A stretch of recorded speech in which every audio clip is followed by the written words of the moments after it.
America, Israel Iran మీద మొదట 2 సంయుక్తంగానే దాడులు చేశాయి. ఆ దాడుల్లోనే అయాతొల్లా అలీ ఖమేనీ 28వ తారీఖు ఫిబ్రవరి చనిపోవడం జరిగింది.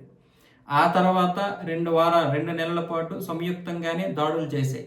ఆ తర్వాత జరిగినటువంటి కాల్పుల విరమణ ఏదైతుందో అది ఇజ్రాయెల్‌కి నచ్చకుండా ఇజ్రాయెల్‌ని పక్కన పడేసి మరి ట్రంప్ ఈ యొక్క కాల్పుల విరమణ చేశాడు. అది ఇజ్రాయెల్‌కి నచ్చలేదు.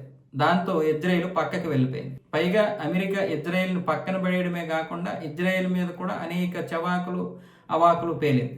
సో, ఈ నేపథ్యంలో ఇజ్రాయెల్ పక్కకి వెళ్ళిపోయి సొంతంగా దాడులు చేసుకోవడం మొదలుపెట్టింది. అటు హెజ్బొల్లా మీద, హమాస్ మీద ఆ విధంగా దాడులు చేస్తున్నటువంటి ఇజ్రాయెల్ కొన్ని రోజులుగా అంటే తన సొంతంగా చేసుకుంటుంది తప్ప అమెరికా సైన్యంతో కలవలేదు. ఇప్పుడు ఇరాన్ ఏం చేస్తుంది? హార్మోజ్ జలసంధిని తన దగ్గరే పెట్టుకొని నా అధీనంలోనే ఉందని చెప్పి ఐఆర్జీసీ ఇప్పుడు అమెరికా సైన్యం మీద దాడి చేస్తుంది. అలాగే ఈ యొక్క హార్మోజ్ జలసంధిలోకి వచ్చినటువంటి నౌకల మీద, గల్ఫ్ దేశాల మీద కూడా దాడి చేస్తుంది. ఇటువైపు అమెరికా ఏం చేస్తుంది?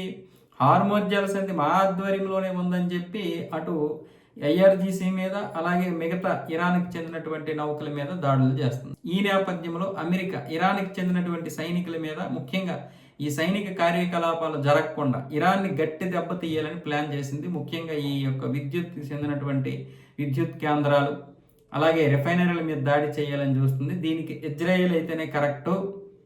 ఇజ్రాయెల్ని ఇప్పుడు రంగంలోకి దింపాలి, ఇజ్రాయెల్తో కలిసి చేద్దామని చెప్పి అమెరికా సైన్యం అంటుంది. ఆ సెంట్రల్ కమాండ్ ట్రంప్కి ఏమొచ్చేసి ఒక సలహా ఇచ్చారు.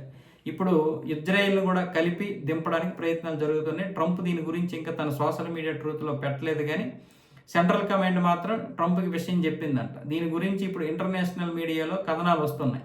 సో త్వరలోనే ఈ యొక్క ఇరాన్ మీద దాడి చేయడానికి ఇజ్రాయెల్ రంగంలోకి దిగే అవకాశాలు అయితే స్పష్టంగా ఉన్నాయి. ఎప్పుడెప్పుడు ఇరాన్ మీద దాడి చేద్దామా అని ఇజ్రాయెల్ కూడా ఎదురు చూస్తూ ఉంటుంది.